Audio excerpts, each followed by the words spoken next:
શ્રી સ્વામિનારાયણ ભગવાનની જય. 2021માં મહંત સ્વામી મહારાજે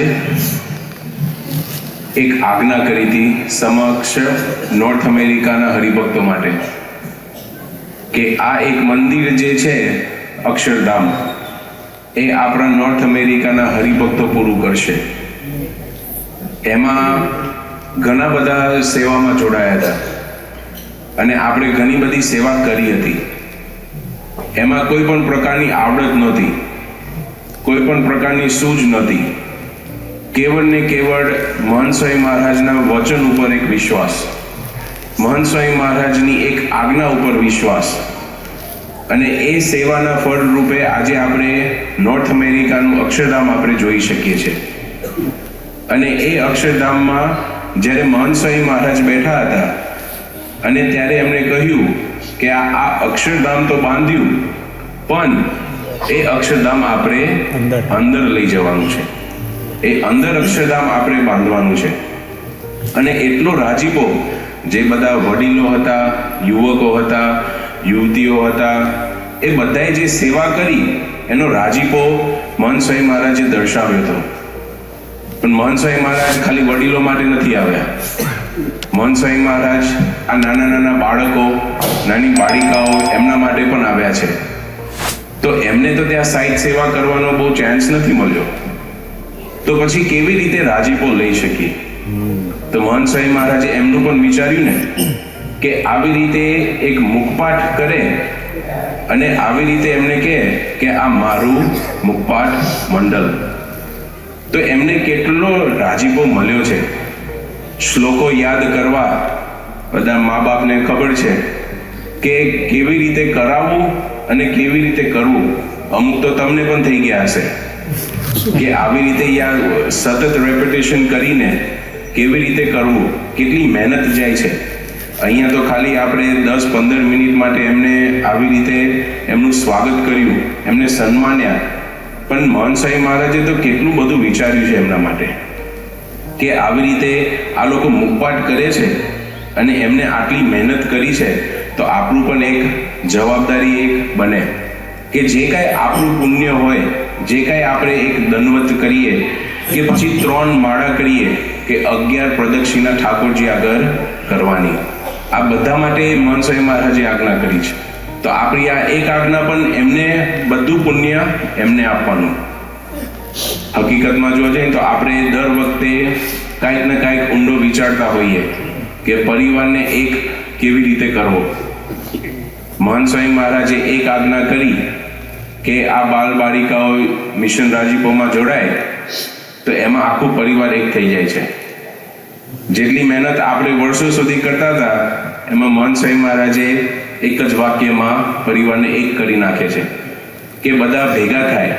સવારે ઉઠાડવા જાય છોકરાઓને, ઉઠવું ના હોય પણ મહેનત કરી છે તો સવારે નાતા નાતા પણ શ્લોક બોલ્યા છે, રાતે સૂતા પહેલા પણ શ્લોક બોલ્યા છે, જમતી વખતે પણ શ્લોક બોલ્યા છે.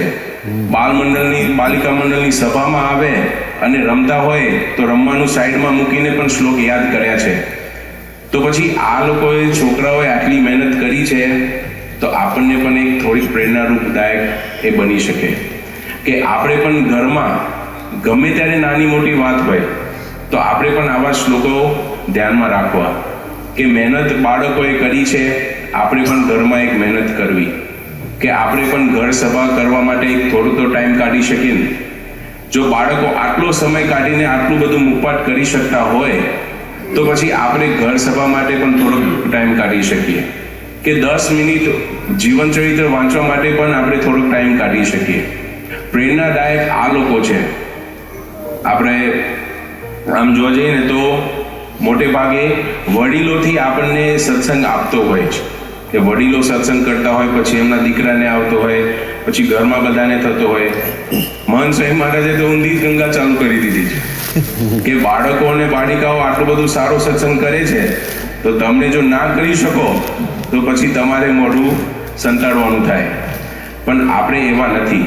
આપણે પણ મહંત સ્વામી મહારાજના શિષ્ય છે તો આપણે પણ એવી રીતે મહેનત કરીએ કે ઘરમાં આવી રીતે મિશન રાજીપો પણ આપણે ઘર માટે ચલાવીએ કે મહંત સ્વામી મહારાજની આજ્ઞા છે કે ઘર સભા કરવી તો એ મિશન રાજીપોમાં જ તમે લઈ લો કે આવી રીતે બધા ઘરે બેસીને સભા કરી શકે. અને આ કેવળ આ વર્ષ માટે નથી.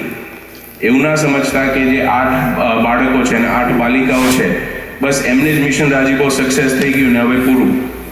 આપણે તો સતત આખું જીવન છે અને આવતા વર્ષે પણ જે કોઈ તમારે બાલ બાલિકા હોય એમને પણ આમાં જોડાવવું હોય તો દર વર્ષે આવી રીતે મહંત સ્વામી મહારાજ આગળ એક નામાવલી તૈયાર થશે, જેમાં દર વર્ષે જે બાળક બાલિકાઓએ મિશન રાજીપોમાં ભેગું થવું હોય તો પણ એ લોકો પણ એમાં જોડાઈ શકે. એવું નથી કે ખાલી આ 16 અને પછી લિસ્ટ પૂરું. આપણે પણ આપણા બાલ બાલિકાઓને લિસ્ટમાં એડ કરી શકીએ. તો એની પણ તમે તૈયારી કરો તો તમને ખ્યાલ આવશે કે એક આજ્ઞા થઈ છે એમાં આખા પરિવારને કેટલું પરિવર્તન થાય છે. મહંત સ્વામી મહારાજ આપણા માટે આવ્યા છે. મહંત સ્વામી મહારાજ આપણને મોક્ષ આપવા માટે આવ્યા છે અને એ જે કાંઈ આજ્ઞા કરે ને એ મોક્ષદાયી થઈ જાય છે. તો આપણે પણ એ આજ્ઞામાં ભળીએ, આપણે પણ એ આજ્ઞામાં પાલન કરી શકીએ અને એવી રીતે કરીએ તો પછી આપણે પણ આપણું સમગ્ર જીવન મિશન રાજીપો થઈ જાય છે. તો મહારાજ અને સ્વામીના ચરણોમાં પ્રાર્થના કરીએ કે આ બાળકો છે અને બાલિકાઓ છે એમને ખૂબ મહેનત કરી છે તો એમને આપણે જેટલા પુણ્ય આપે એટલા ઓછા છે. અને મહંત સ્વામી મહારાજે કીધું છે કે 1 દંડવત 3 માળા અને 11 પ્રદક્ષિણા એ કરવાની.